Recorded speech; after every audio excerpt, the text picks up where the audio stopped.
इस पंखे की मूवमेंट इधर वाली बंद कर लेंगे।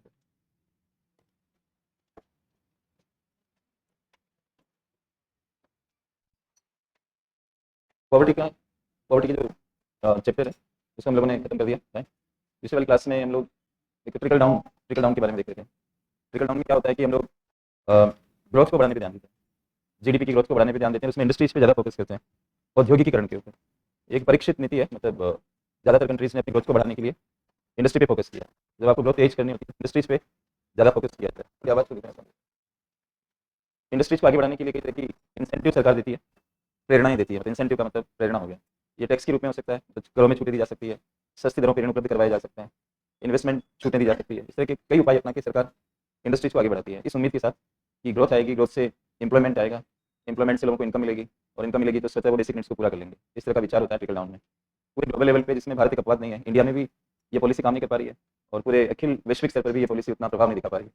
उल्टा ये हो रहा है कि विषमताएं बढ़ रही है। मतलब जो इंडस्ट्रियलिस्ट है वो अपनी ग्रोथ तो कर रहे हैं, लेकिन इंप्लॉयमेंट जनरेट नहीं कर रहे जितना इंप्लॉयमेंट उनको जनरेट करना चाहिए, जिसकी वजह से ये प्रोसेस नीचे तक टपक नहीं पा रहा है। कल की क्लास में मैंने आपको कहा था कि इंप्लॉयमेंट एक कड़ी है ग्रोथ को नीचे ले जाने के लिए। नीचे तक ग्रोथ जाए, इसका सिस्टम क्या है? मतलब इंप्लॉयमेंट से ही आप ग्रोथ को डिस्ट्रीब्यूट कर सकते हो।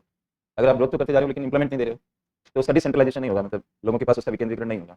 तो इंप्लॉयमेंट क्रिएशन ट्रिकल डाउन के लिए बहुत जरूरी है। ट्रिकल डाउन काम करे इसके लिए इंप्लॉयमेंट क्रिएशन बहुत जरूरी है, नहीं तो उत्तरी ध्रुव और दक्षिण ध्रुव जैसा हो जाता है कि कल जो मैंने डायग्राम बनाया उसमें इंप्लॉयमेंट बीच में था, उसके ऊपर आप ऐसे मान लो जैसे कि उत्तरी गोलार्ध है, और उसके नीचे आप समझ लो दक्षिणी गोलार्ध, और इंप्लॉयमेंट को विश्व रेखा समझ लो एक तरह से।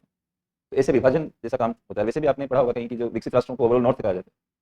ग्लोबल साउथ का कॉन्सेप्ट आपको पढ़ने में आया होगा, मतलब developing countries, under developing countries, ये सब मिला के ग्लोबल साउथ करके एक नया कॉन्सेप्ट। साउथ शब्द अंडर डेवलपमेंट या फिर डेवलपिंग स्टेज को दिखाता है।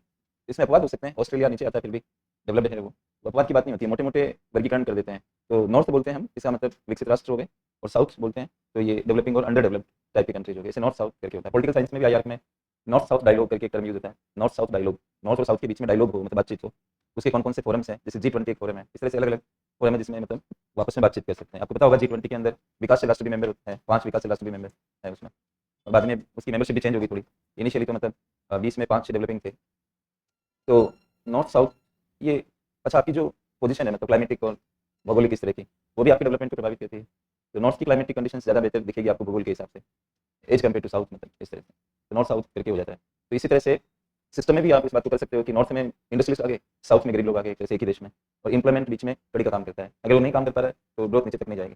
तो हम कितने वर्ष इस सिस्टम के भरोसे बैठे हैं?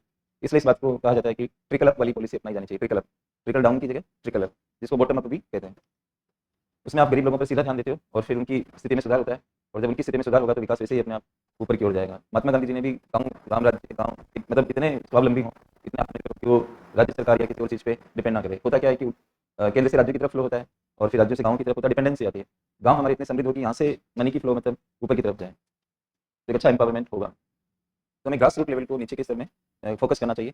ये ट्रिकल अप का मेन बिंदु होता है, और फिर अपने आप विकास ऊपर की ओर तो बहेगा ही बहेगा। जब नीचे के तबके में सुधार हो जाएगा तो वो भी तो अपना जीवन जिएंगे, कंजप्शन वगैरह करेंगे अच्छा, और कंपनियों को भी डिमांड मिलेगी।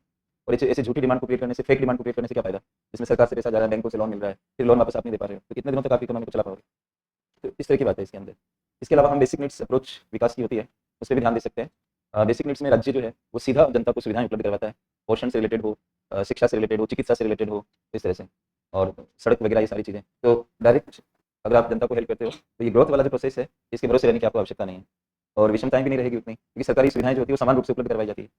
और ग्रोथ के प्रोसेस में क्या होता है कि जिसके पास ज़्यादा पैसा है उसने ज़्यादा सुविधा ले ली पैसे देकर, मतलब आप जनता को पैसा दे दो तो सुविधाएं अपने आप खरीद लेंगे। इस तरह का मॉडल है। बस इसमें इतना ही है कि सरकारी पैसे की बात नहीं हो रही है, ग्रोथ कर रहे हो, ग्रोथ से इनकम आ रही है, इनकम से बेसिक नीड्स की तरफ जा रहे हैं। लेकिन आप ग्रोथ से तो उनके दिमाग पर ही होना, मतलब आज मैंने कई लोगों को देखा कि जब तक वो गरीब रहते हैं तब तक तो सही रहते हैं, और जैसे उनको पैसा आने लगता है तो शराब भी पीने लगते हैं, क्लब में जाने लगते हैं, सट्टा खेलने लगते हैं, कैसीनो वगैरह में जाते हैं। अभी मैं नेपाल जो मैंने आपको बोला था वो पर्सनल बात करने की बात नहीं होती है, मैं एग्जाम्पल देने की आदत है मेरी। करोल बाग में मैं कल वहाँ एक बसवराज करके वो क्या कहते हैं, मैनेज करते हैं क्लास को, बच्चों के आंसर्स भी चेक करते हैं, खुद भी इकोनॉमी के टीचर और पॉलिटी के टीचर होते हैं। मैंने ऐसे पूछ लिया था उनको कि how the classes are going on, कोई दिक्कत तो नहीं है बच्चों को? बोला सर इतना शानदार आपकी क्लास, बच्चों को मजा आ रहा है, क्योंकि मैंने ऑनलाइन भी आपकी क्लास देखी थी और अब ऑफलाइन देख रहा हूँ। एक दो क्लास आपकी ऑनलाइन देखी थी, लेकिन ऑफलाइन में तो आप बिल्कुल ही अलग है ऑनलाइन की तुलना में। मैं समझ ही नहीं पाया कि आप वही टीचर हैं। तो मैंने कहा यार ऑनलाइन जो प्योर ऑनलाइन होती है उसमें थोड़ा सा बच्चे नजर नहीं आते, और इस तरह से सवाल लेके एंटरटेन करना मुझे उतना बढ़िया नहीं लगता, मतलब कि स्क्रीन पे चलता रहता है फिर उसको पढ़ो वो क्या लिख रहा है। और दूसरी बात ये है कि बच्चे भी इंडिसिप्लिन रहते हैं ऑनलाइन में ज़्यादा, वो कुछ भी लिखते रहते हैं वहाँ पे, टीचर को भी कुछ भी बोलते हैं, कुछ भी लिखते रहते हैं। और मुझे मतलब ज़िंदगी में कुछ मिले ना मिले, मैं अपने मान के अंदर जो खुद भी मान देता हूँ, दूसरों को सम्मान देता हूँ। अब इसको आप नेगेटिव पॉइंट भी कह सकते हो कि हर आदमी में कमियां होती है, उसमें कमी ये भी हो सकती है मेरे में कि मैं अपमान सहन नहीं कर सकता, मतलब किसी भी स्तर का, चाहे अपना काम छोड़ सकता हूँ, अपमान मुझे पसंद नहीं। तो मैंने कहा कोई एक लाइन भी मैंने ऐसे देख ली तो फिर मैंने छोड़ा, ये समझ लो ऐसा। इसलिए मेरे सामने स्क्रीन बंद रहता है, मैं आंसर को भी बोला कि सर ये मैं एंटरटेन नहीं कर पाऊंगा इस तरह से। वो ज़्यादा कुछ है तो आस्क फ्रॉम योर टीचर ऐसा कुछ करके एक है, आस्क योर क्वेरी करके बना रखा है, उस पर भेज देंगे। बाकी रूटीन में क्लास के अंदर में ये कमेंट्स नहीं देख सकता, तो मैं शुरू से नहीं देखता है। और उनके पीछे पड़े रहो, फिर टीचर भी कई बार क्या होता है उनके जैसे हो जाते हैं, अच्छा तूने ये बोला फलाना बोला, ऐसे चलता है। वो सही तरीका नहीं है, क्या बच्चे के साथ बच्चे जैसे हो। तो बसवराज जी को मैंने पूछा कि भाई कैसे क्या है, कि सर इतना सिंपलिस्टिक वे में इतने एग्जाम्पल्स आप देते हो, इंग्लिश मीडियम के बच्चों को बहुत ही बढ़िया लग रहा है आपके पास। तो एग्जाम्पल से क्या होता है, भावना ये होती है कि एग्जाम्पल देने से समझ बढ़ेगा।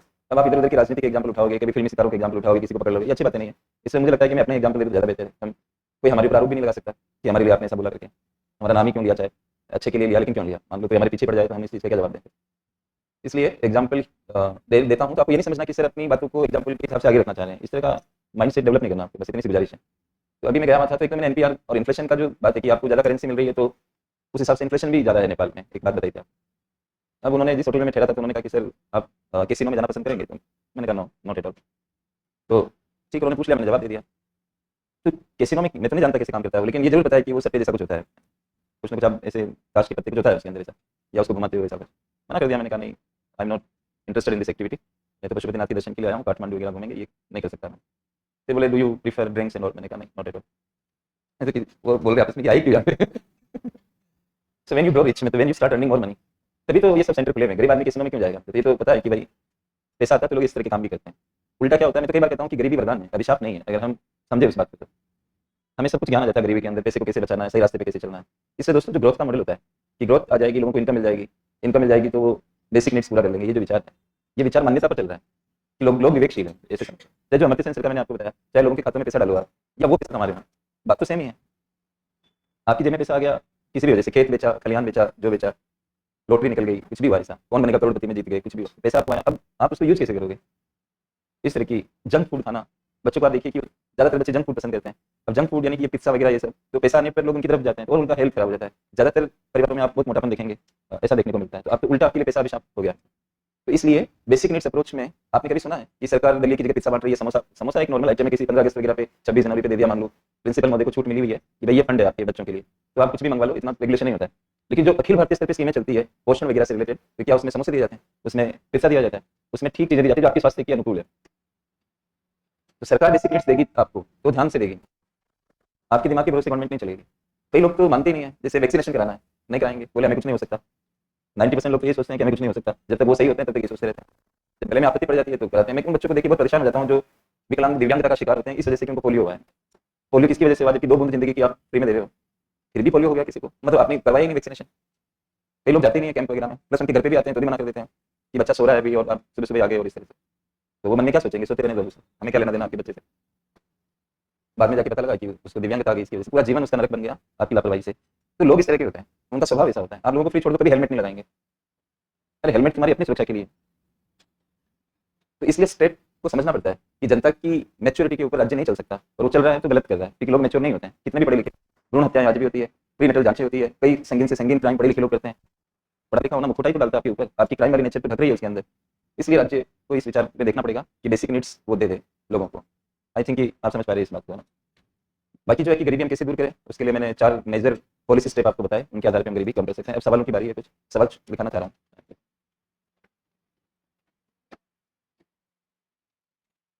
लिखिए, गरीबी गरीबी के आकलन आकलन करना होता है, गरीबी के आकलन की कुछ मुख्य विधियां बताइए। गरीबी के आकलन की कुछ मुख्य विधियां बताइए। और सेकंड पार्ट लिखिए, भारत में गरीबी के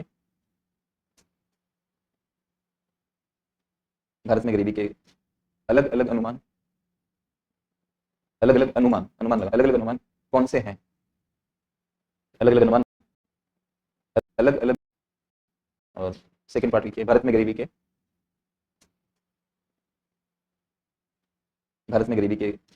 अलग अलग अनुमान, अलग अलग अनुमान कौन से हैं, अलग अलग अनुमान कौन से हैं, क्वेश्चन मार्क लगा दीजिए। यहाँ पे आपको अलग अलग अनुमान बताने हैं, तो वर्ल्ड बैंक का क्या अनुमान है, नीति आयोग का क्या अनुमान है, मॉनेटरी नॉन मॉनेटरी, इस तरह से करके बताना है इसके अंदर। मैंने आपको क्या कहा कि गरीबी कोई एक तरीके से नहीं देखी जा सकती ना, आपकी पर्सपेक्टिव क्या है, आपका नजरिया क्या है, उसके अनुसार गरीबी देखी जाती है। कोई धन के रूप में देखता है, धन में कोई खर्च के रूप में देखता है, तो कोई आय के रूप में देखता है, तो कोई सुविधाओं की वंचनाओं के रूप में देखता है। तो अलग अलग तरीके हैं, तो उन 3-4 तरीकों को सामने रखकर क्या अनुमान है भारत में, कौन से भाई क्या अनुमान है भारत में गरीबी का, वो बताना है। समझ गए आप इस बात को, और ध्यान रखना इस बात का कि आगे कभी आएगा, आपके मेंस में आएगा कभी, अलग अलग अनुमानों को लेकर सवाल पूछेगा यूपीएससी। अब आपको ये देखना पड़ेगा कि जब आप मेंस दे रहे हो उस समय गरीबी के कोई डेटा तो नहीं आ रहे उस टाइम में, अगर आ रहे हैं तो ऐसा सवाल बन जाएगा आपका, ऐसा सवाल पूछेगा यूपीएससी, रहेगा ध्यान में। ठीक है, अगला सवाल लिखिए।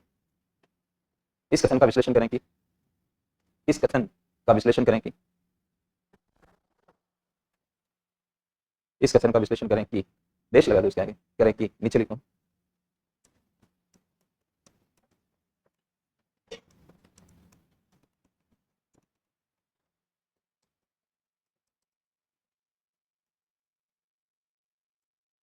We are always to live with poverty. अगला क्वेश्चन लिखिए नेक्स्ट।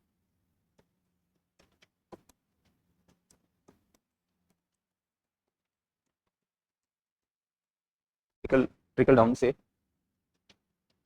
से आप क्या समझते हैं? क्वेश्चन मार्क लगाइए, फिर आगे लिखिए। क्या कारण है कि क्या कारण है कि भारत में गरीबी निवारण की यह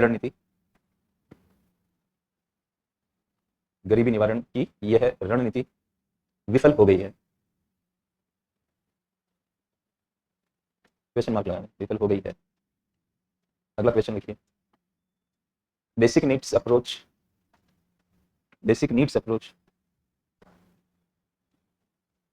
to development, basic needs approach जैसे लिखा आगे टू डेवलपमेंट से आप क्या समझते हैं?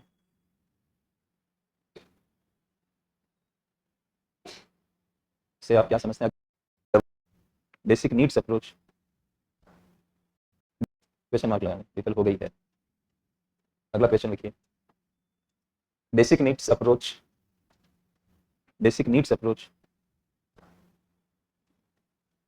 To development, basic needs approach जैसे लिखा आगे टू डेवलपमेंट से आप क्या समझते हैं?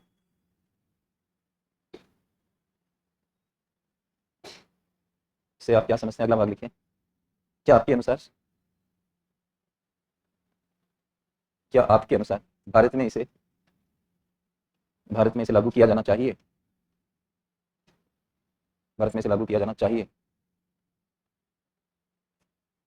क्वेश्चन मार्क लगाएं। अगला सवाल लिखिए।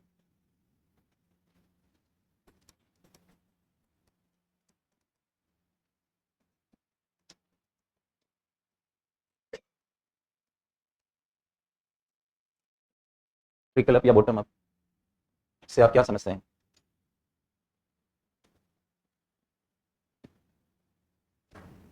अगला भाग लिखिए। भारत में इसकी आवश्यकता पर टिप्पणी कीजिए।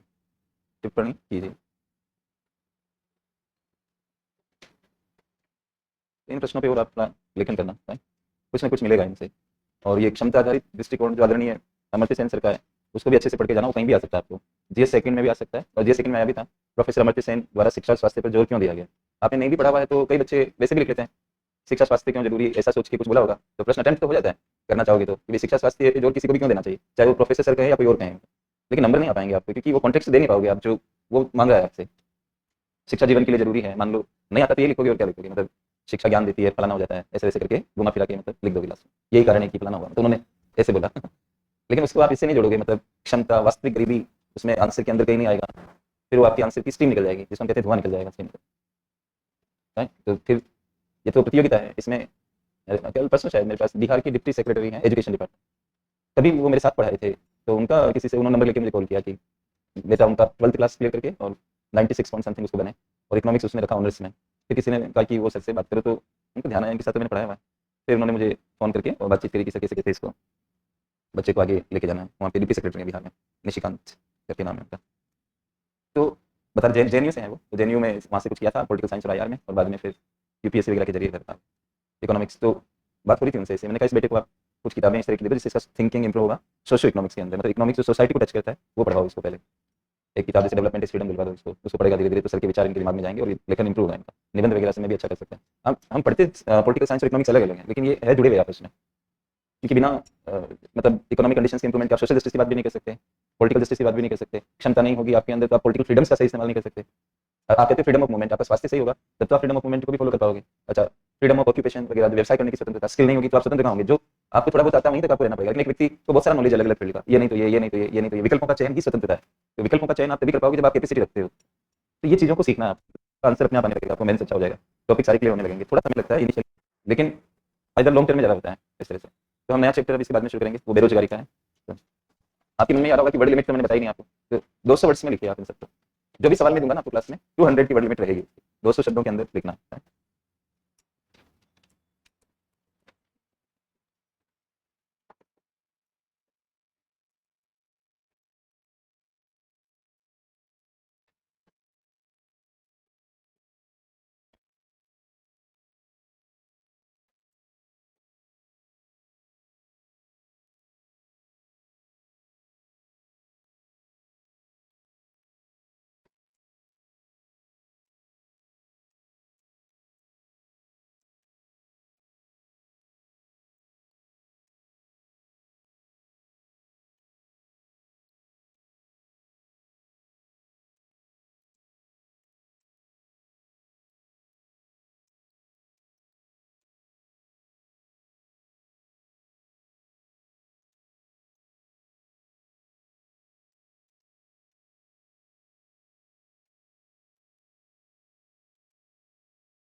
कई बार हम लोग इंग्लिश में कहावत है ना, टेकन फॉर ग्रांटेड मेथड, ऐसा करके बोलते हैं, ऐसे हल्के में लेना। मतलब कई बार हम कहते हैं ना कि आप ऐसे टेकन फॉर ग्रांटेड मेरे को नहीं ले सकते, मतलब हल्के में नहीं ले सकते।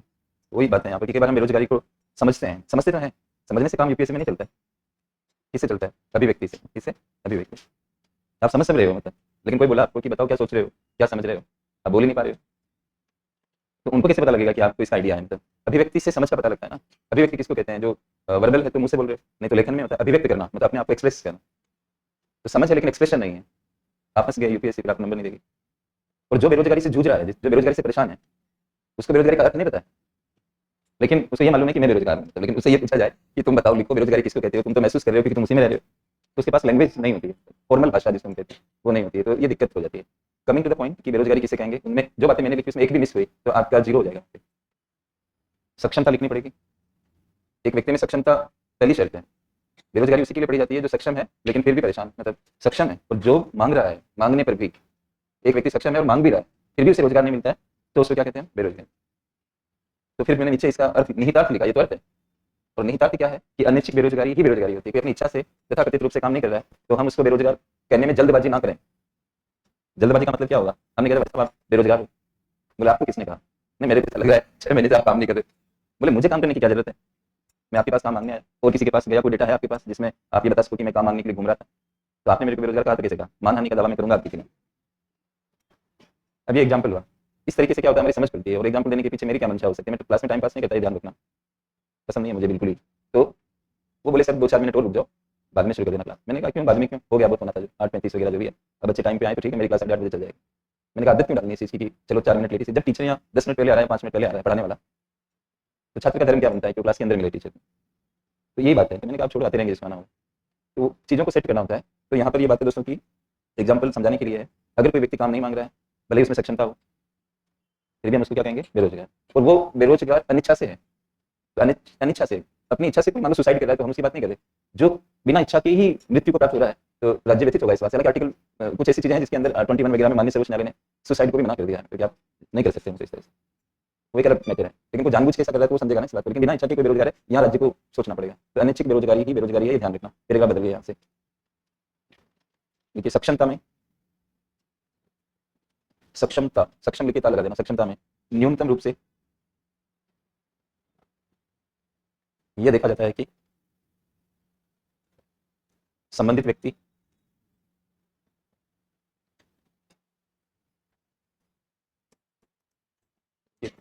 कार्यशील उम्र, इसको अंडरलाइन करना,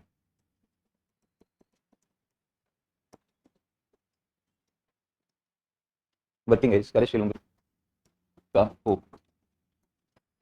कार्यशील उम्र का हो भारत में वर्किंग एज 15 टू 59/64 वर्ष मानी गई है।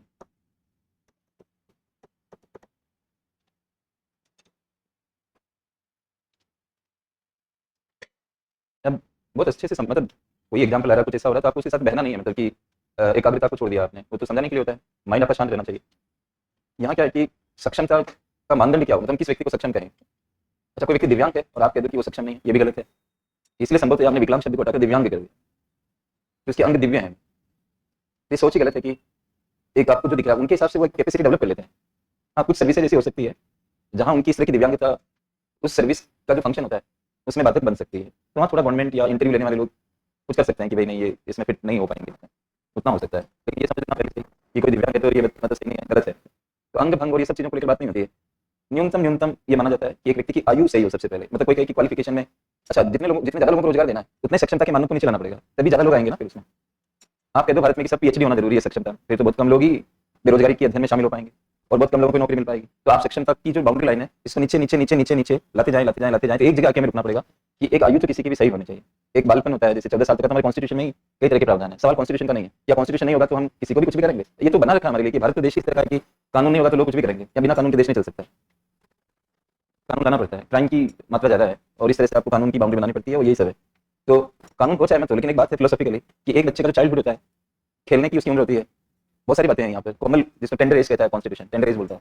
कोमल उम्र में उनका संरक्षण होना चाहिए, न कि काम होना चाहिए। और आज छोटे बच्चों का रेस्टोरेंट में भी नौकरी नहीं दे सकते, ऐसे संशोधन हो चुके हैं हमारे भारत में। संविधान तो फैक्ट्री और खदानों की बात करता है, लेकिन बाद में बहुत सारे और एक्ट आ गए।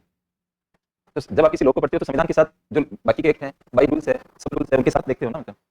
फिर उसके ऊपर सुप्रीम कोर्ट की जजमेंट्स हैं, कई बार क्या होता है जजमेंट तो रहता है लेकिन उस पर लॉ नहीं बन पाता है, तो जजमेंट ही लॉ होता है। फिर माने सर्वोच्च न्यायालय को कोर्ट ऑफ रिकॉर्ड कहा गया ना, पढ़ोगे पॉलिटी वगैरह में कहीं तो, मतलब कोर्ट ऑफ रिकॉर्ड, उसके जो निर्णय है वो उद्धृत होंगे और मान्य होंगे, मतलब उनका अप्रोच नहीं कर सकते। इस तरह से अप्रोच करना हो तो पार्लियामेंट्री कुछ चेंजेस लाके आप देखो आगे के लिए, जो जजमेंट आ गया उसके अकॉर्डिंग ही काम होगा। ठीक है, तो इसमें क्या है दोस्तों कि संविधान हो दूसरे कानून हो, सबके साथ में बता रहा हूँ कि बच्चों को आप इस तरह से जॉब नहीं दे सकते।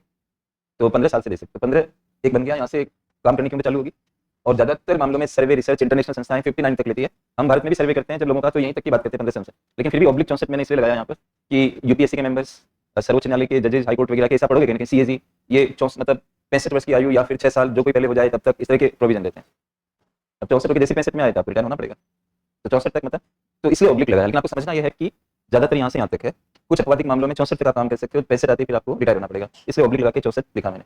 तो सक्षमता में हम किसी को कंप्यूटर का नॉलेज है और ये सब बातें हैं अपनी जगह पे, लेकिन मिनिमम आयु तो होनी चाहिए। आयु जिसकी नहीं आ रही है इसकी रेंज में, तो हम इंप्लीमेंट की बात उनके लिए नहीं कर सकते। ये बात समझ में आ रही है?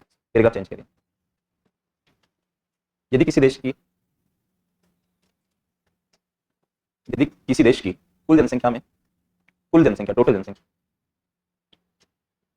यदि किसी देश की कुल जनसंख्या में कार्यशील उम्र के लोगों,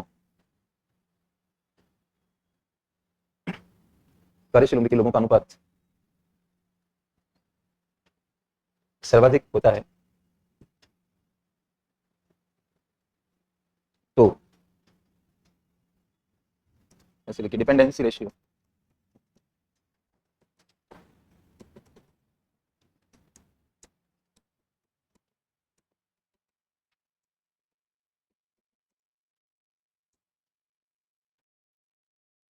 निर्भरता अनुपात, डिपेंडेंसी रेशियो उतना ही कम होगा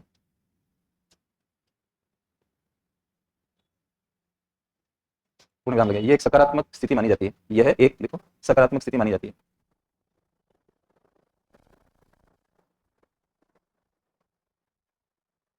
पूर्णविराम लगाइए। इस स्थिति को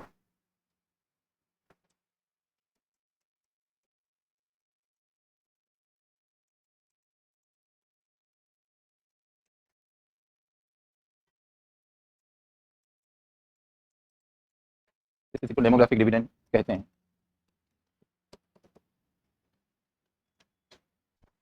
अगर इसका हिंदी देखना है तो ये जननांकीय लाभांश।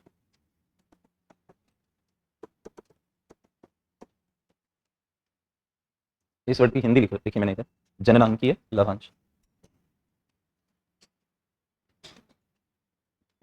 फिर मतलब डिविडेंड शब्द जो है ये कई बच्चे थोड़ा सुनते ठीक से नहीं या क्लास में ध्यान नहीं देता, वो डी को टी कर देते हैं, डिविडेंट लिख देते हैं। तो आप ध्यान रखिए टी नहीं है लास्ट में, डी है, डिविडेंड। मतलब ऐसी गलती आपने की है तो आप सुधार लेना इसको। डिविडेंड शब्द जो होता है वो प्रॉफिट से जुड़ा हुआ है। आपको पीटी पढ़ाया था तो मैंने आपको बताया था कि नॉन टैक्स रेवेन्यू में राजस्व प्राप्तियां पढ़ाया था पब्लिक फाइनेंस में। और राजस्व प्राप्तियां दो प्रकार की होती है, ये आपको बताया था। टैक्स से मिलती है तो उसको टैक्स रेवेन्यू कहते हैं, और टैक्स के अलावा से मिलती है उसको नॉन टैक्स रेवेन्यू कहते हैं। नॉन टैक्स रेवेन्यू की लिस्ट में मैंने लाभांश और मुनाफे ऐसे कुछ लिखा रहता है, प्रॉफिट एंड डिविडेंड्स करके लिखा। तो जब आप प्रॉफिट को डिवाइड करते हो, बांटते हो, तो ये नाम होता है डिविडेंड। एक ही बात है, प्रॉफिट का ही एक पार्ट होता है। तो कभी कभी क्या होता है कि हम दूसरी साइड के शब्दों को लाके किसी दूसरे विषय में डाल देते हैं, इस तरह के टर्म्स बनने लग जाते हैं। तो डेमोग्राफी में लाभ की स्थिति कब होगी, जब वर्किंग एज के लोग ज्यादा होंगे। और देखो ये बात हुई ना, जैसे अगर मैं यहाँ पे जीरो बनाऊं, ठीक है, और हम भारत की जीवन प्रत्याशा 67 69 ईयर्स वो मैंने दे रखा है आपको।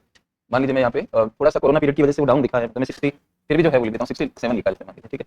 यहाँ से चल रहे हैं हम लोग, अब उसके हिसाब से देखोगे तो 64 के बाद में 3 ही साल बच रहे हैं, लेकिन चलो जैसा इसमें दिख रहा है। अब ये जो यहाँ मैं 15 मान लेता हूँ, एक सेकेंड, एक 15 और एक 59 है, ठीक है, सुन देखते जाना। अब ये जो दो लाइनें मैंने खींची, इस लाइन को मैं अगर इधर स्लाइड करता हूँ इस साइड के अंदर, है ना, तो ये डिपेंडेंट्स मतलब ज्यादा दिखेंगे आपको। इस साइड के दो तरह के डिपेंडेंट्स हैं, एक 0 से 14 वाले मतलब 15 की लाइन है, ये भी निर्भर होंगे, काम नहीं दे सकते ना आप इनको, तो ये निर्भर में आ गए, और इसके बाद वाले भी निर्भर में आ गए। अब अगर मैं इन दो लाइनों को यूं करूं ऐसे, तो निर्भर लोग कम होंगे इधर और इधर भी कम होंगे, बीच वाले सबसे ज्यादा होते हैं। ऐसे समझो आप इस चीज को। भारत में ये वाली स्थिति है कि ये जो है ये बड़ा है और ये छोटे छोटे हैं। अब निर्भरता अनुपात जब आप निकालोगे तो इस वाले पार्ट को, इसको अगर मैं ए बोलूं और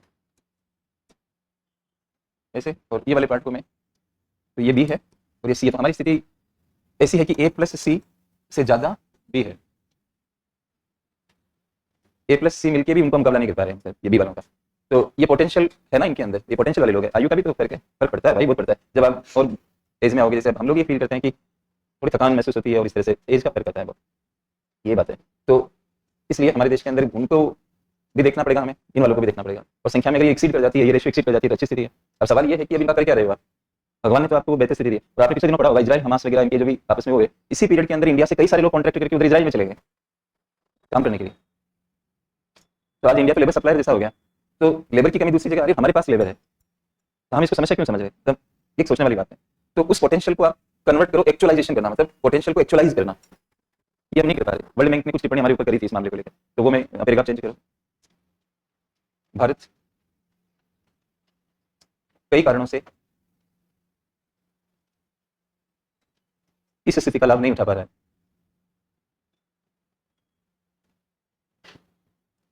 जैसे कि कुशलता विकास पर ध्यान नहीं देना,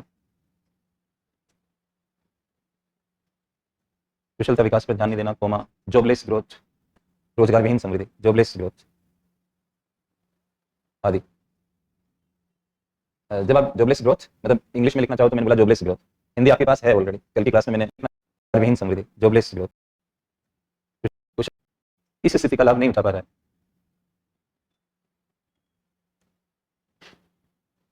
जैसे कि कुशलता विकास पर ध्यान नहीं देना, कुशलता विकास पर ध्यान नहीं देना, कोमा जॉबलेस ग्रोथ, रोजगार विहीन समृद्धि, जॉबलेस ग्रोथ आदि।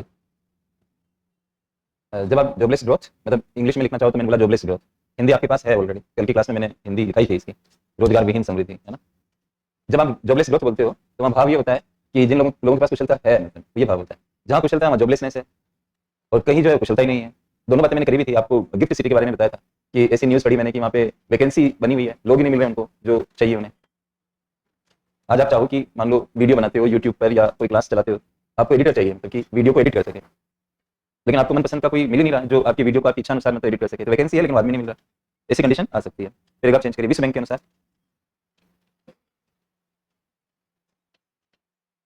विश्व बैंक के अनुसार भारत को, वापस लिख लो इसको, डेमोग्राफिक डिविडेंड, डेमोग्राफिक डिविडेंड की स्थिति का लाभ उठाने के लिए, की स्थिति का लाभ उठाने के लिए देखिए उपयुक्त नीतियों, उपयुक्त नीति, उपयुक्त मत लिख देना, उपयुक्त नीतियों का निर्माण करना चाहिए, उपयुक्त नीतियों का निर्माण करना चाहिए। अन्यथा अन्यथा यह स्थिति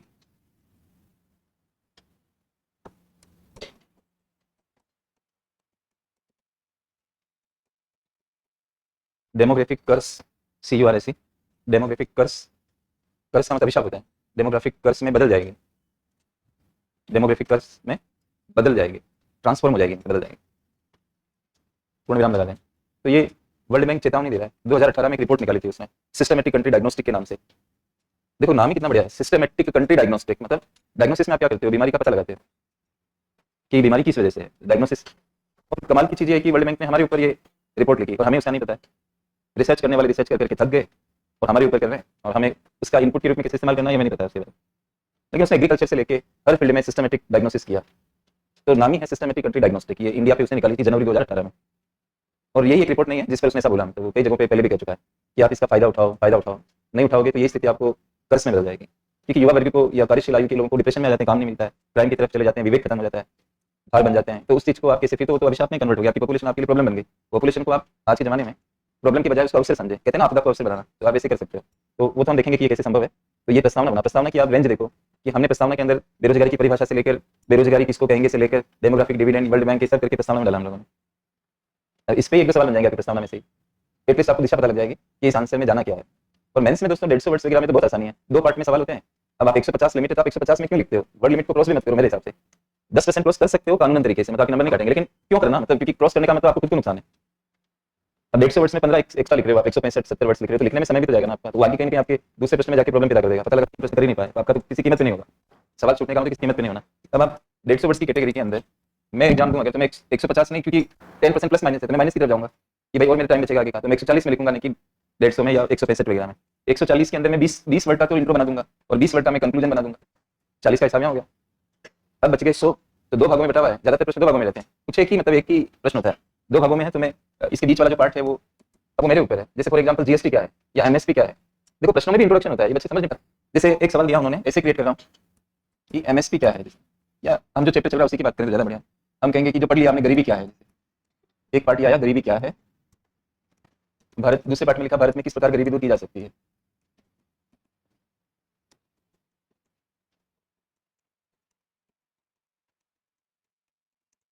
ये प्रश्न है।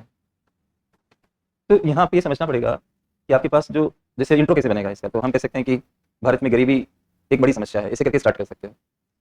और आर्थिक विकास का कोई मतलब नहीं रह जाता जब लोग मूलभूत आवश्यकताओं को भी पूरा नहीं कर पाते, जो कि गरीबी को समझने का एक मानक है। हो गया इंट्रो, आपको तो बड़ा कर दूं, आपको तो छोटा कर दूं, या ना 20 शब्द जैसा बना दिया इसका। अब आपको प्रश्न में उतरना है, ये तो इंट्रो बना था कि भाई भारत में गरीबी एक बड़ी समस्या है, आर्थिक विकास का उच्च स्तर मायने नहीं रखता जब तक कि लोगों की बेसिक नीड्स पूरी ना हो जाए। इस बात में कोई दो राय नहीं है कि भारत विश्व की 5वीं बड़ी अर्थव्यवस्था है, लेकिन इस बात में भी कोई दो राय नहीं है कि भारत में गरीबी का 11-12% स्तर भी एक बड़ा स्तर है।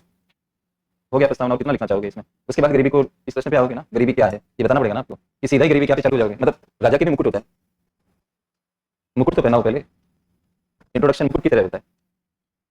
ऐसा थोड़ी कि ये प्रश्न यहाँ से चला यहीं से लिखना चालू कर दिया, गरीबी में आर्थिक और सामाजिक स्थिति है।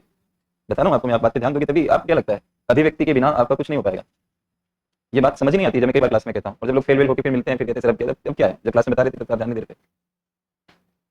कुछ भी आता हो आपको, पूरी दुनिया आती है। धर्मेंद्र कुमार नाम के गुजराती स्टूडेंट थे मेरे, मैं उनका सम्मान करता था, उनका नॉलेज मुझे कई बार लगता था मेरे से ज्यादा दिखता है इनका, और वो पढ़ने के लिए मेरे से आए, लेकिन मुझे लगता है मेरे से ज्यादा जानते हैं।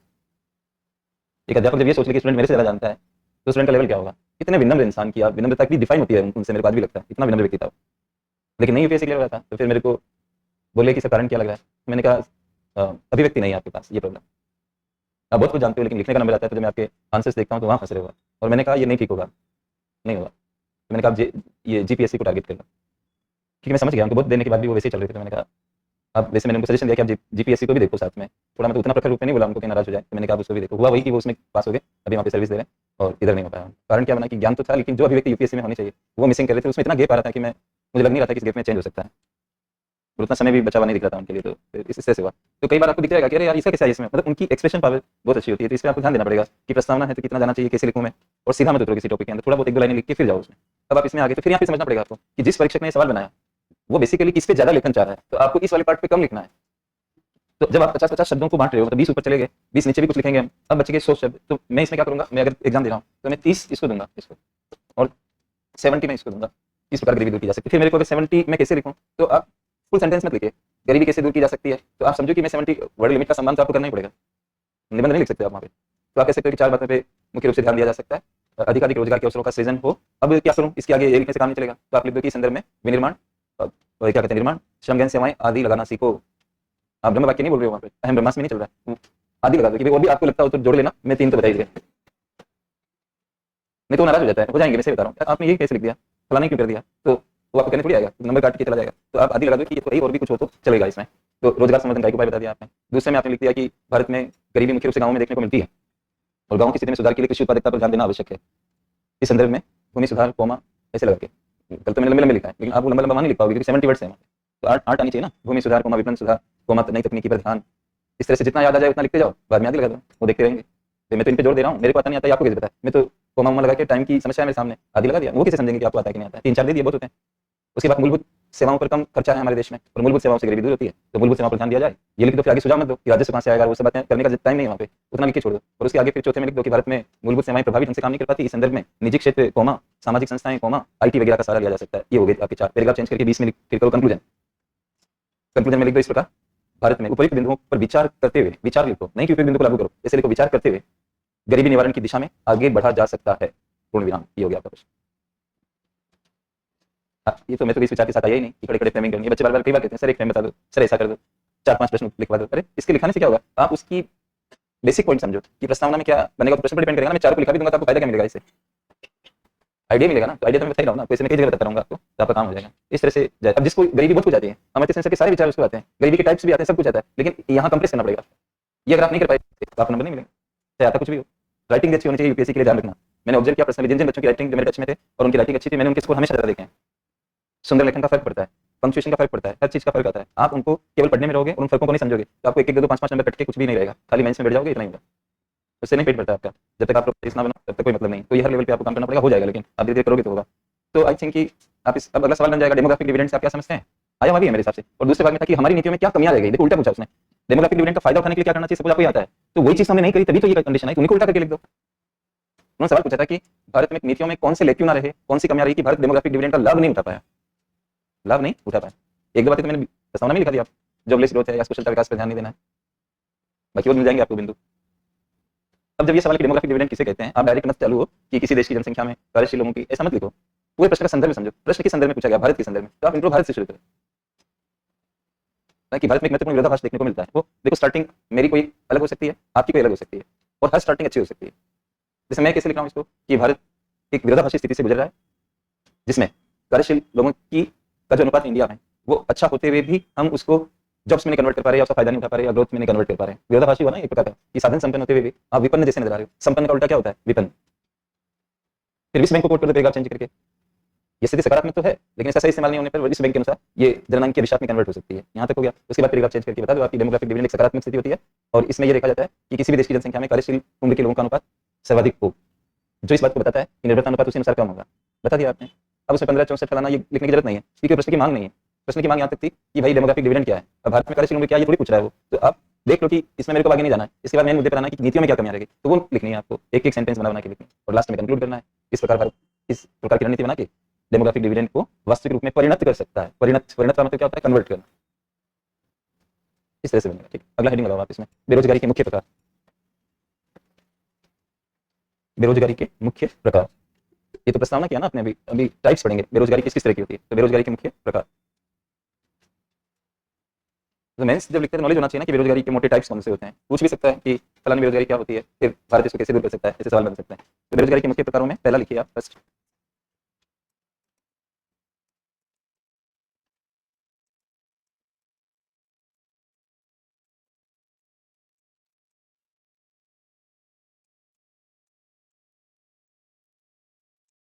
साइक्लिकल अनएम्प्लॉयमेंट, इंग्लिश में कहते हैं साइक्लिकल अनएम्प्लॉयमेंट, चक्रीय बेरोजगारी।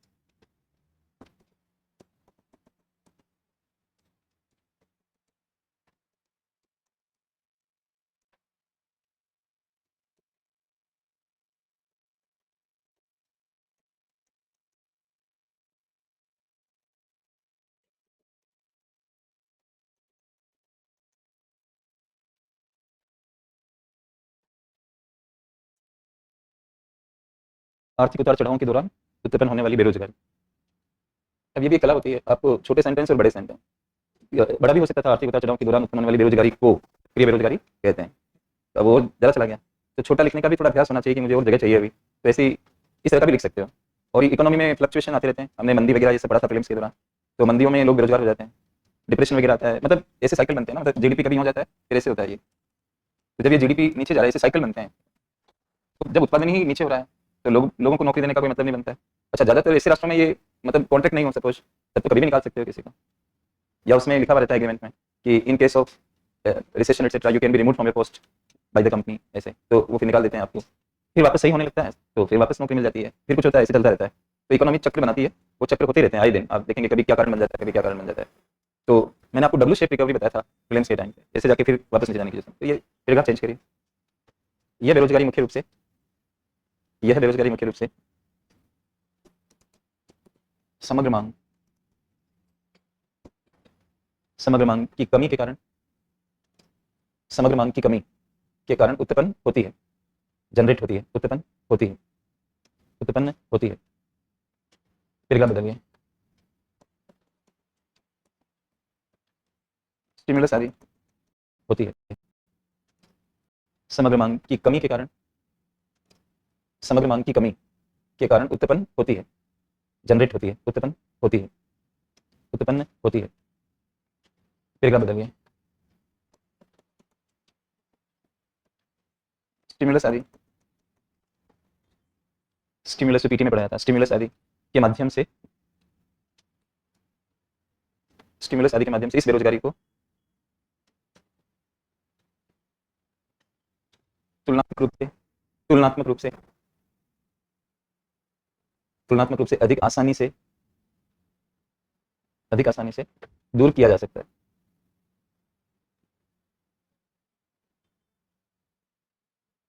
मतलब ऐसी सारी समस्या नहीं है, मतलब एक साइकिल आया जिसमें लोग बाहर निकल गए, तो साइकिल हम सही कर देते हैं, वापस आ जाएंगे। एक नहीं कहते हम आप में कोई समस्या हो, मतलब सामने वाले में कोई दिक्कत है, तो इसका तो इलाज स्टिमुलस से नहीं होगा। इसकी जस्ट अपोजिट जो बेरोजगारी है उसको लिखेंगे, जरा समझ में आएगा अभी। तो समग्र मांग की कमी को दूर कर दो, मॉनेटरी पॉलिसी, फिस्कल पॉलिसी लागू करके, जो मैंने आपको बताया था, आपके पास सारा चित्र बना हुआ है उसका, इसमें इतना ही लिखना है। अब दूसरी बेरोजगारी में आइए, सेकंड, ये तो चक्रीय है, दूसरा लिखिए संरचनात्मक,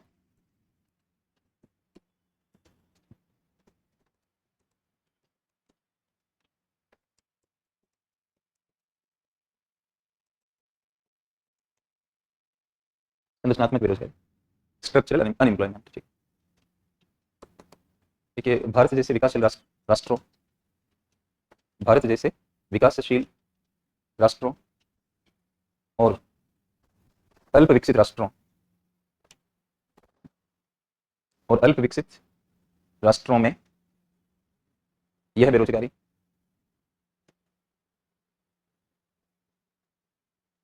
मुख्य रूप से देखने को मिलती है।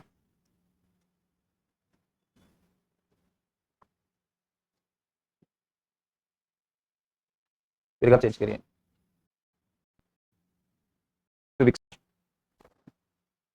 और अल्प विकसित राष्ट्रों में, अल्प विकसित राष्ट्रों और अल्प विकसित राष्ट्रों में यह बेरोजगारी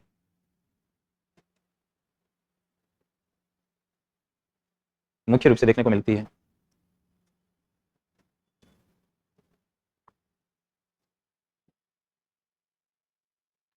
फिर आप चेंज करिए, यह बेरोजगारी अर्थव्यवस्था, अर्थव्यवस्था की संरचनात्मक या ढांचागत, संरचनात्मक या ढांचागत कमियों, कमी होती है, मतलब संरचनात्मक या ढांचागत कमियों के कारण उत्पन्न होती है। जैसे कि, जैसे कि लोगों में कुशलताओं की कमी,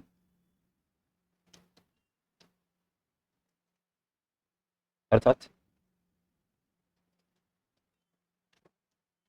आवश्यकता के अनुसार कुशलताएं नहीं होना,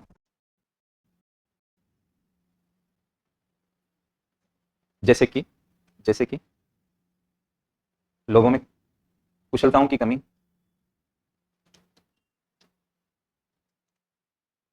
अर्थात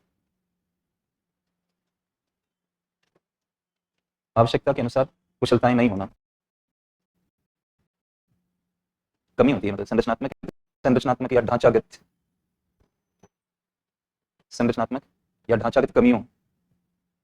कमी होती है, मतलब संरचनात्मक या ढांचागत कमियों के कारण उत्पन्न होती है।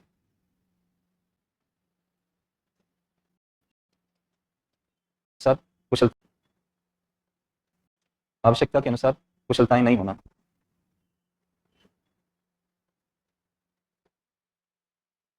आवश्यकता के अनुसार कुशलताएं नहीं होना, कोमा लगा देना उसके बाद में, वो तो एक्सप्लेन के हिसाब से अर्थात लिखा है, फिर कोमा लगाना है और आगे लिखिए पर्याप्त औद्योगिकीकरण की कमी, तो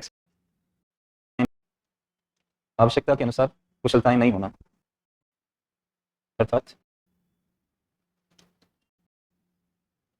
लोगों में कुशलताओं की कमी,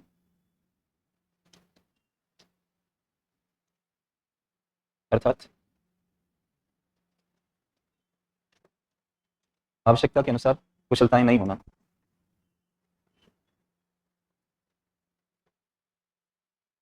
आवश्यकता के अनुसार कुशलताएं नहीं होना, कोमा लगा देना उसके बाद में, वो तो एक्सप्लेन के हिसाब से अर्थात लिखा है, फिर कोमा लगाना है और आगे लिखिए पर्याप्त औद्योगिकीकरण की कमी,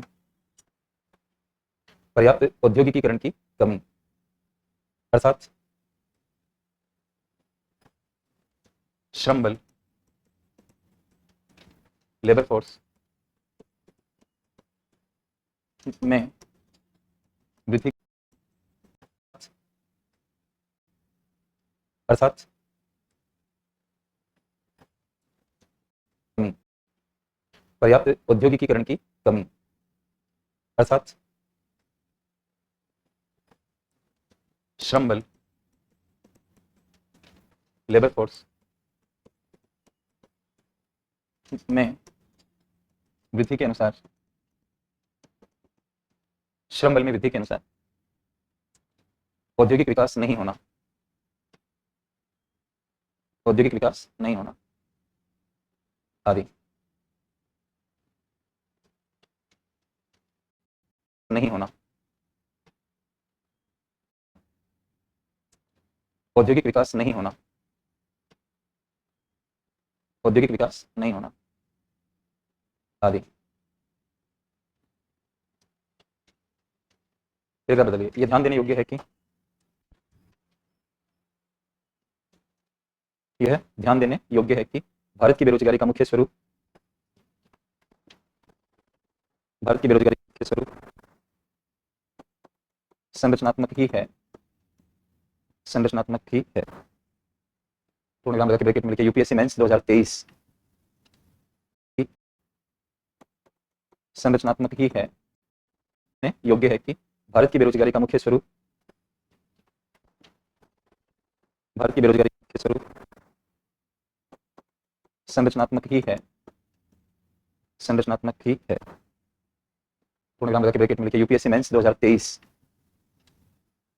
यूपीएससी मेंस 2023। और ये लाइन में इसमें लिखा रहा है कि उसमें आया था, आप मेरे 20 के क्लास नोट्स देख लीजिए, लैंग्वेज यही लिखा है कि उन्होंने, पता नहीं मुझे समझ नहीं आया कि यही लैंग्वेज जैसा उन्होंने कैसे सवाल का पार्ट बना लिया।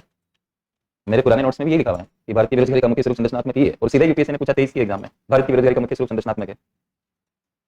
अब वो संयोग हो सकता है, वो बात नहीं है, लेकिन देखो ऐसा नहीं कि हमारे यहाँ चक्रीय बेरोजगारी नहीं होती है, ये डोमिनेंट फीचर नहीं है। ऐसा हम किसी भी अर्थव्यवस्था को कहते हैं कि कृषिगत अर्थव्यवस्था है, ऐसा बोलते हुआ तो क्या इसका मतलब ये होता है कि उसमें सर्विसेज नहीं है, इंडस्ट्री है ही नहीं, ऐसा होता है सर? प्रधानता से देखा जाता है, प्रधानता किसकी है ये देखा जाता है। सांख्य दर्शन कहता है कि कोई भी प्रकृति में ऐसी चीज नहीं है जो त्रिगुणमयी ना हो, मतलब 3 गुण उसमें होते हैं, सत्व रजो तम, 3 रस्सियों से धागे हैं, जैसे उनसे एक रस्सी बनी हुई है, ऐसे समझ लो आप, खाली एक धागे से रस्सी नहीं बनती है। अब फिर भी आप किसी को कहते हो कि ये सात्विक है, किसी को कहते हो तामसिक है, प्याज तामसिक है, फिर भी उसमें भी सत्वगुण होगा लेकिन कम मात्रा में होगा और तमस ज्यादा होगा, इसको आप मोटे रूप में तामसिक कह रहे हो। किसी को एकदम आप कह सकते हो कि ये तो बुराई है, फिर भी आप कहते हो कि बुराई बुराई बुराई, लेकिन उसमें भी कोई अच्छाई है। कई कुछ किसी जीव पे उसमें भी दया आती होगी, उसके अंदर कुछ इमोशन हो सकते हैं जो आपको नजर नहीं आ रहे, आप उसके क्रूर रूप को ज्यादातर देख रहे हो, इसलिए आपने धारणा बना ली। मार्क्स ने कहा कि किसी भी सोसाइटी में हर समय पर हर तरह की सोसाइटी के गुण होते हैं, चाहे वो फ्यूडलिस्टिक सोसाइटी हो, पूंजीवादी हो, कहीं पर भी हो। आज हमारे देश के अंदर भी कई जगह चले जाओगे तो आपको सामंत जैसा भी दिखेगा कहीं ना कहीं। फ्यूडलिस्टिक जिसको कहते हैं, सामंतवादी में क्या होता है, फ्यूड्स होते हैं जिनको सामंत कहते हैं, जागीरदार होते हैं, इस तरह के सामंत जैसे बनते हैं। ऐसा भी कुछ जगह दिख जाएगा, कुछ गाँव के अंदर आपको वैसा सिस्टम दिखेगा। प्रिमिटिव कम्युनिज्म भी दिखेगा, आदिम साम्यवाद, आदिम साम्यवाद में क्या होता है कि बहुत पहले का जो शुरू में लोग थे तो उनके लिए सब प्रॉपर्टी कॉमन थी, कोई बंटवारा नहीं था, कुछ इस तरह का, उसको कहते हैं प्रिमिटिव कम्युनिज्म। फेमिनिज्म में क्या होता है, सबका सब कुछ है, ऐसा आज भी दिख जाएगा। किसी टापू पे चले जाओ जहाँ पे ट्राइबल रहते हैं, किसी ने कोई नहीं बंटवारा कर रखा है, कोई पूंजीपति और सर्वहारा नहीं है वहाँ पे। जो श्रमिक होते हैं उनको सर्वहारा कहते हैं मार्क्स। आपको हर सोसाइटी में, हर फिर भी किसी सोसाइटी का एक नाम डालते हो, आपकी फलानी सोसाइटी है। अमेरिका में चले जाओगे पूंजीवादी, लेकिन वहाँ भी आपको सब कुछ दिख जाएगा छोटा छोटा, लेकिन मेजर क्या है उसके हिसाब से नाम करते हैं। तो भारत की बेरोजगारी संरचनात्मक है मुख्य रूप से। इसका अर्थ से एक्सक्लूजन नहीं है कि आपके तो ये नहीं है, वो नहीं है, वो नहीं है। क्या है ये बोल रहे हो आप? क्या है से किसी का बहिष्कार अंतर्निहित नहीं होता जब तक कि आप ये ना कह दो कि ये बहिष्कृत है। तो हमारे भारत में भी मार्केट चलता है, जब मंदी आती है तो मार्केट पे असर पड़ता है उसका। तो जहाँ जहाँ मार्केट बेस्ड काम हो रहा है वहाँ पे अपने आप ही क्या होगा, लोग बेरोजगार हो जाएंगे। लेकिन भारत में जो बेरोजगारी हमें नजर आती है, आईटीआई कर लिया किसी ने, क्या कर लिया, अरे भाई तो आईटीआई क्यों कर रहा है? आर्टिफिशियल इंटेलिजेंस का दौर चल रहा है, तो स्किल आपको क्या चाहिए, आपने क्या, तो वो मिसमैच हो रही है। क्या लिखा था मैंने एक जगह पे कि आवश्यकता के अनुसार स्किल नहीं है, या तो है ही नहीं, और है तो आवश्यकता के अनुसार नहीं है। अब आदमी घूम रहा है, वो पहले का आईटीआई किया हुआ है, आईटीआई भी होता है इस तरह का। आज आप रेडियो रेडियो लोग यूज ही नहीं करते उतना, अब आप रेडियो में ट्रेनिंग करके आ गए। अब लोग एफएम वगैरह रेडियो तो अपने फोन पे चला रहे हैं। अब आप रिपेयर हो, मतलब रेडियो के रिपेयर और टेप रिकॉर्डर, पुरानी कैसेट्स, अब इसका इस्तेमाल ही नहीं हो रहा है, तो आपको नौकरी कहाँ से मिलेगी? बढ़िया दुकान खुली हुई, लेकिन वो कह रहा है तो पेन ड्राइव, ये सारे एलसीडी एलईडी इन पे काम करते हैं, वो आप पता ही नहीं, पुरानी कलर टीवी आपकी ट्रेनिंग ली हुई है, मिसमैच हो गया। अब इस ये क्या मॉनेटरी पॉलिसी से ठीक होगा? संरचनात्मक बेरोजगारी, पैराग्राफ चेंज करिए। ये बेरोजगारी, यह बेरोजगारी अधिक चुनौतीपूर्ण होती है, यह बेरोजगारी अधिक चुनौतीपूर्ण होती है, पूर्ण विराम लगाइए। इसे बचत, सेविंग, बचत, निवेश, पूंजी निर्माण, कुशलता विकास आदि को बढ़ावा देने वाली नीतियों को लागू करके धीरे धीरे दीर्घकाल में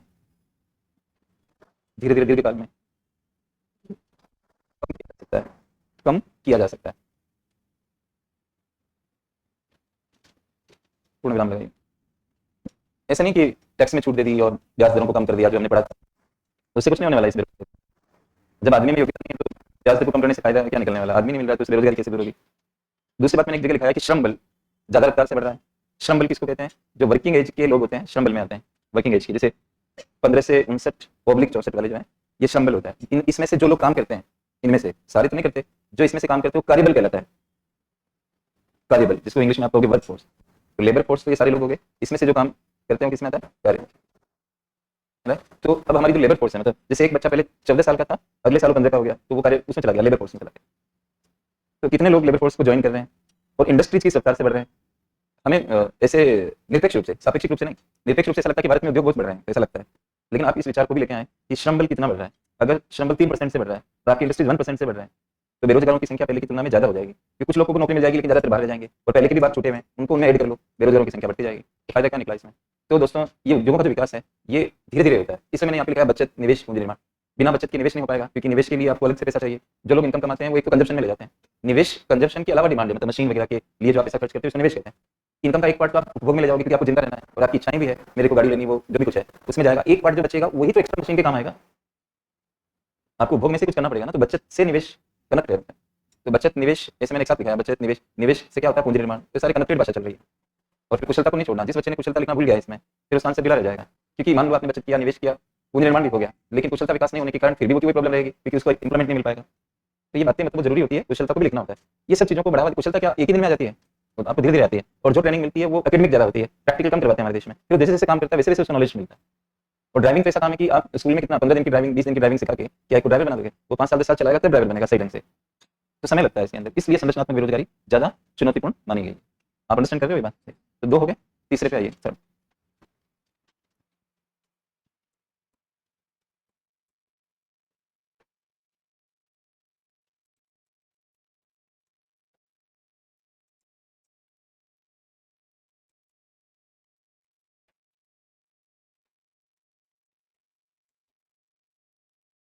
डिसगाइज्ड अनएम्प्लॉयमेंट इंग्लिश में कहेंगे, हिंदी में छिपी। हिंदी में इसके कुछ पर्यायवाची हो, जैसे कि प्रच्छन्न, प्रच्छन्न बेरोजगार। एक और है छद्म बेरोजगार।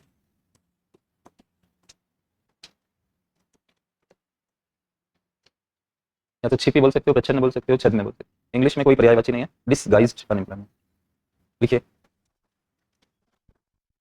देखिए यह वह स्थिति होती है, यह वह स्थिति होती है जिसमें जिसमें लोग जिसमें लोग बिना उत्पादकता या नकारात्मक उत्पादकता या नकारात्मक उत्पादकता के साथ किसी कार्य में संलग्न रहते हैं पूर्ण विराम लगाइए, पैराग्राफ चेंज करिए। छिपी बेरोजगारी में लोगों का सीमांत उत्पादन या तो शून्य, ब्रैकेट में लिखिए यूपीएससी सीमांत उत्पादन लोगों का छिपी बेरोजगारी में लोगों का सीमांत उत्पादन या तो शून्य, ब्रैकेट में लिखिए यूपीएससी पीटी या तो शून्य या नेगेटिव होता है।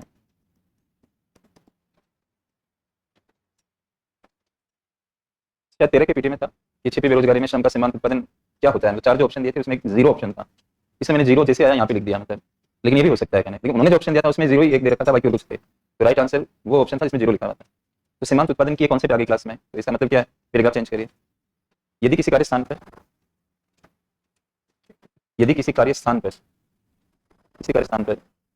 श्रम रोजगार यदि किसी कार्य स्थान पर श्रम रोजगार को एक इकाई से बदला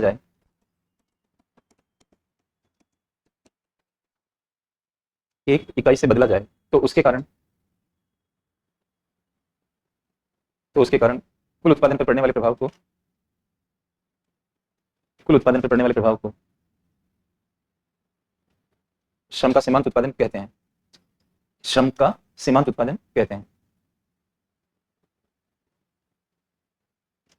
श्रम रोजगार जितना भी है, जैसे 10 लोग काम कर रहे हैं ऐसे समझ, तो उसके कारण कुल उत्पादन पर पड़ने वाले प्रभाव को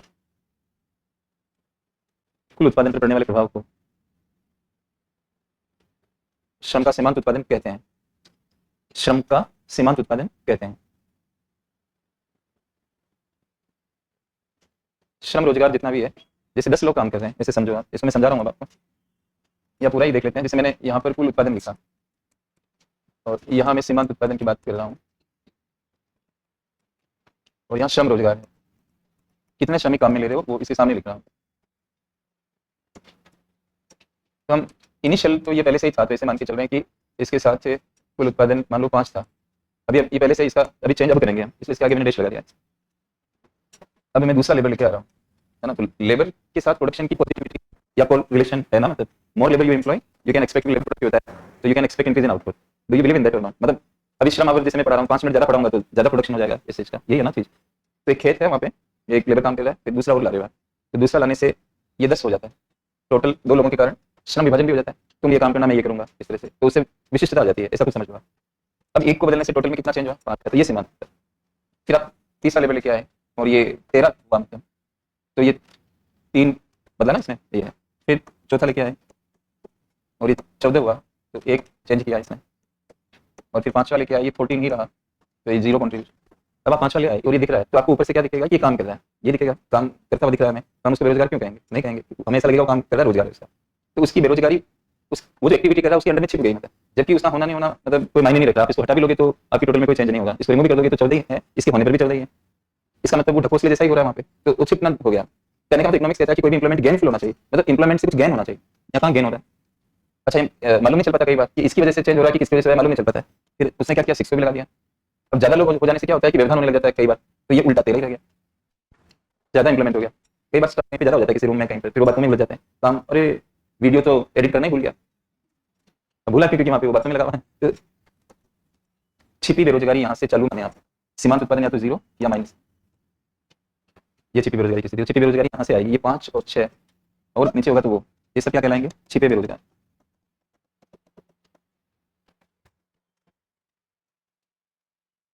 इस प्रेजेंटेशन के अनुसार पैराग्राफ बदलें। भारत में ये बेरोजगारी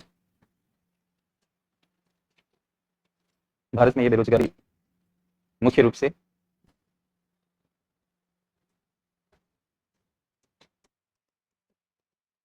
परिवार संचालित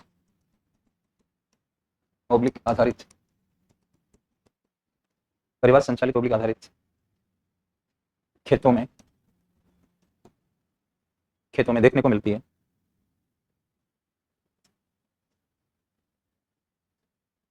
पूर्ण विराम लगाइए। आप कहेंगे ऐसा क्यों, आपने स्पेसिफाई क्यों कर दिया कि ऐसा होगा? तो इसके पीछे कारण है, मतलब जो परिवार के लोग काम करते हैं तो वो उनको मजदूरी नहीं देते हैं लोग, मतलब फैमिली मेंबर्स है ना, तुमको पेमेंट तो करना नहीं होता है। जब आदमी भारत में या कहीं भी इस तरह के मैटर्स में जहाँ इकोनॉमिक्स चल रही है तब तक विचार नहीं करता जब तक कि उसको पेमेंट नहीं करना होता है। मतलब जहाँ पेमेंट करना होगा तो खाने में भी सोचेगा। अगर 50 या 40 रुपए की एक रोटी मिल रही हो तो बहुत गंभीरतापूर्वक सोचेगा कि मुझे अब और कितनी रोटी चाहिए। ऐसा सोचेगा कि हाँ बस भर गया पेट मेरा, क्योंकि 40-40 का हिसाब देगा।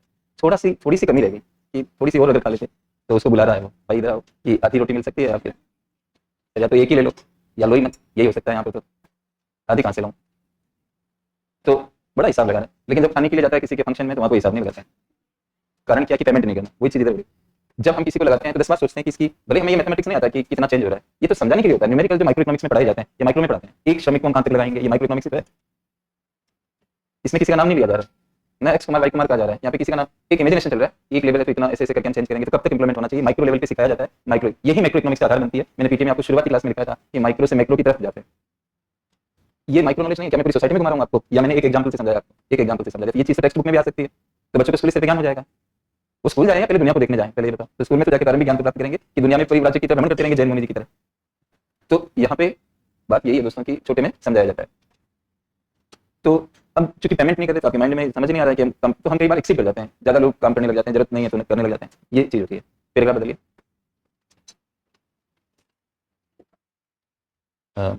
इस बेरोजगारी का एक बड़ा कारण ये होता है कि लोगों के पास रोजगार के वैकल्पिक अवसर नहीं होते हैं।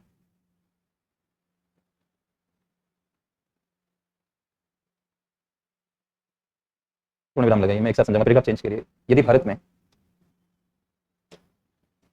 चलिए पशुपालन आदि नॉन फार्म एक्टिविटीज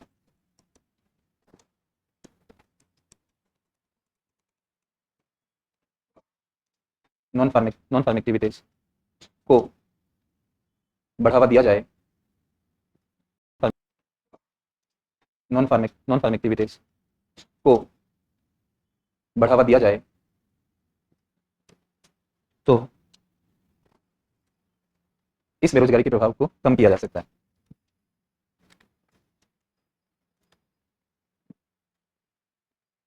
इस बेरोजगारी के प्रभाव को कम किया जा सकता है। पूर्ण विराम लगा दें। एक बात इस चीज को समझें कि भले ही जो हमारे किसान हैं उनको ये बात समझ नहीं आती हो जिस तरह से मैं पेश कर रहा हूँ इसे, लेकिन कॉमन सेंस स्कूल से नहीं मिलता है, कॉमन सेंस किसी विश्वविद्यालय से नहीं मिलता है। कॉमन सेंस हमारे अंदर होता है। वो कॉमन सेंस तो उनके पास भी होगा कि आज हमारा खेत अगर 1 हेक्टेयर का है और हम 10 लोग खेत में हैं, उनको समझ तो आता होगा ना कि उत्पादकता किसको कहते हैं, ये भले नहीं जानते हो। ये थ्योरीज पहले नहीं थी कभी, क्या दुनिया नहीं चलती थी? इकोनॉमिक्स, लोग आर्थिक क्षेत्र में काम करते थे, और कोई बिजनेसमैन आपको मिल जाएगा तो क्या आपको मालूम है कि उसने इकोनॉमिक्स पढ़ रखा है? तो बात सिर्फ ये हो जाती है कि जो आंतरिक ज्ञान होता है वो हर इंसान में रहता है। कोई भी कहेगा हम 10 लोग यहाँ पे हैं, क्या मतलब बनता है इसका? 10 लोगों की जरूरत तो नहीं, इतना पैसा किसी को भी होगा। अब वो सोचे तो हम क्या करें फिर? अब क्या करें, तो विकल्प नहीं है। तो मैंने लिखा ना, रोजगार के वैकल्पिक अवसरों की कमी, और कहीं जा नहीं पा रहे हो तो मजबूरी में उनको वहीं रहना पड़ रहा है। तो एक बड़ा कारण क्या बन जाता है, ये जनसंख्या का दबाव, ये सब जो हम लिखते हैं, ये बहुत इतना शाश्वत कारण है कि इसको लिखने का मतलब बड़ी लिमिट खराब करना है। बहुत जनसंख्या होगी, से ज्यादा लोग काम करते हैं, ये कहते हैं हम लोगों को कितना समय हो चुका है कि ये बात को लिखने से कोई नंबर नहीं मिलने वाले। ये तो सारी सामाजिक समस्या, इकोनॉमिक्स की बात करो ना, इसको छोड़ दो। इकोनॉमिक्स के अंदर हमें नॉन फार्म एक्टिविटीज, जैसे पशुपालन नॉन फार्म एक्टिविटी में आता है। नॉन फार्म का मतलब गैर कृषि, कुटीर उद्योग, ग्राम उद्योग, कई लिख सकते हैं यहाँ पे। आप एक लिख के एग्जाम्पल देना सीखो, पशुपालन आदि। जगह नहीं आपके पास वहां पर, आपका ध्यान किधर है? इस पर, उस पर नहीं है। तो जिसको जितना फोकस में लाना उतने तो लिखोगे उसके बारे में। आप बताना ये चाह रहे हो कि ये प्रमोट होना चाहिए, इससे क्या होगा, विकल्प मिल जाएगा। आज अगर आपके पास पशु हैं तो आपको कहने कि 3 आदमी पशु में कब जाएंगे, तो वो प्रेशर कम होगा वहां पर। और जो बिल्कुल ही उत्पादन में कन्वर्ट नहीं हो रहा, वो पशु लेके उसकी जो कैपेसिटी है वो कन्वर्ट हो जाएगी उत्पादन में, और उत्पादन कन्वर्ट होते इनकम आ जाएगी। हम कहते हैं किसानों की आय को दोगुना करना। आज दिन तक कोई ठीक से नहीं समझा इस बात को कि किसानों की आय दोगुना का मतलब क्या है। कई लोग ये समझते रहते हैं खेती की आय को दोगुना। अरे ये नहीं है भाई, किसान की आय दोगुना। तो किसान की आय दोगुना तो खेतों के अलावा चीजों से भी हो सकती है। तो दलवाई कमेटी ने इस बारे में बोला है कि आप इस तरह की एक्टिविटीज भी प्रमोट करो। ये नहीं कि किसानों की आय दोगुना करने के लिए खेती ही एकमात्र सहारा है। खेती तो है ही खेत, लेकिन दूसरी चीजों से भी किसानों की आय को दोगुना कर सकते हो। उसमें से एक एक्टिविटी क्या है, नॉन फार्मिंग। Thank you.